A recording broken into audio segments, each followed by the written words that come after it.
All right, it's time for another 5 minutes. Vincent Garcia joins us here today. Vincent, how are you? Good. How about yourself? Hanging in there, doing the best we can in these times. So you know how it works. Guest picks the topic. What do you got for us today? Best moments that we have seen in person. So in the stadium, what and whatnot. So the little See, I quick like one. I like that idea because earlier we had Mike Martinez on and we talked about games that we just watched on TV, but actually being there physically in the stands makes a big difference. So we'll put 5 minutes on the clock, and since you're the guest, we will yield to you. You will go first. Take it away. Okay. So one of my first in-person moments, 2006 World Baseball Classic. First year it happened. It was at Angel Stadium. It was the USA versus Mexico game.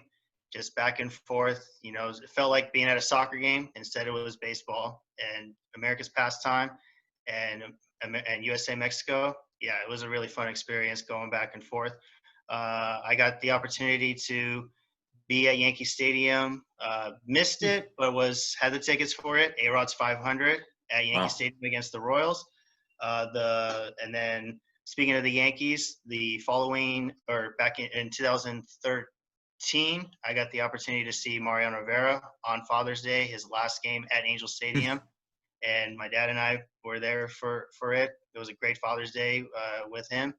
And then the following year in 2014, Derek Jeter's last game at Angel Stadium. He actually had a Wow. home run that game off of Hector Santiago. It was like in the second or third inning, somewhere around there. And growing up seeing Derek Jeter, he is an idol to the game of baseball. Respect for the game, and I had respect for him too because he was just very humble guy. Didn't show up a lot of people. Yep. So for him to cap off Angel Stadium, why not? And then, if you notice, I'm wearing Titan gear. I'm a former Yep. Titan, just graduated, and uh, I got to see Justin Garza throw a no hitter at Goodwin Field. It was against Northridge. It was like the last weekend of the season. Hmm. So that was my first and only no hitter that I have seen in person. So it felt pretty good. It's just like something under your belt. Like, have you seen a no hitter? Yes, I have. So to see it I wasn't a Titan yet, but I became a future Titan, and might as well, tusk Yeah. up. Yeah, no, that's a good point. I was a Titan as well, and those were some good moments. Let me give you a moment at a game that I got to go to. I was at USC Western Michigan, the season opener when Jake Olson got to actually come into the game, the visually impaired center for the Trojans, and I had looked away. I didn't even realize what was happening at the moment. Didn't find out till later when the buzz was going through the stadium what was going on. But that was a real cool moment. I was with my brother for that one. And my big game that I was in attendance, which is the favorite game I've ever attended, was the 2009 World Baseball Classic Championship game at Dodger Stadium when Japan took on South Korea. I'm not a big trash talking guy. I don't really like it. And being in a stadium where the two fan bases were just cheering for their own team, I think made it for a great game. Japan won in extra innings. Ichiro had the game-winning RBI. Daisuke was the MVP of that tournament. Japan was champs. So we both have the World Baseball Classic in common. We're down to our final 2 minutes here, but I want to yield to you because I know you've got a much better ending to a game than I got to see.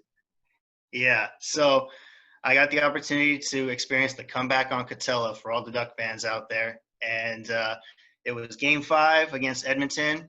My dad and I decided to go because we never went to a playoff game, whether Angels or Ducks. And we figured, let's give it a shot. Why not? Wow, Go first down playoff there. game.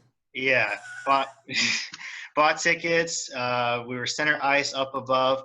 In fact, I think we were in front of the press box, I want to say. So we were like the legit camera.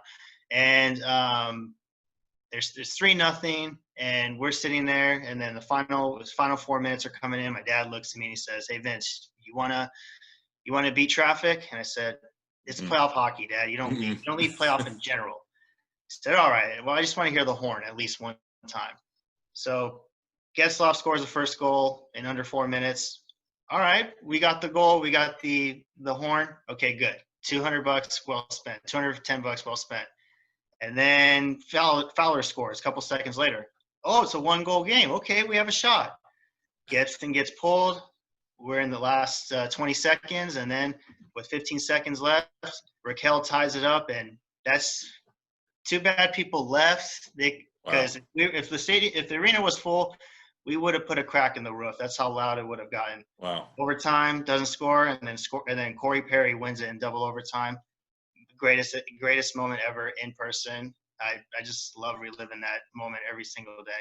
Yeah, big moment in Ducks history as well. I remember where I was for that game, and I was surrounded by a lot of Ducks fans also, and it was a loud experience, one of the loudest I have ever been in. But as we wrap up here in our last 5 seconds, I think the moral is don't ever leave a game early. Vincent, thanks so much for joining us here today. All right. Thank you, Eric. Take care.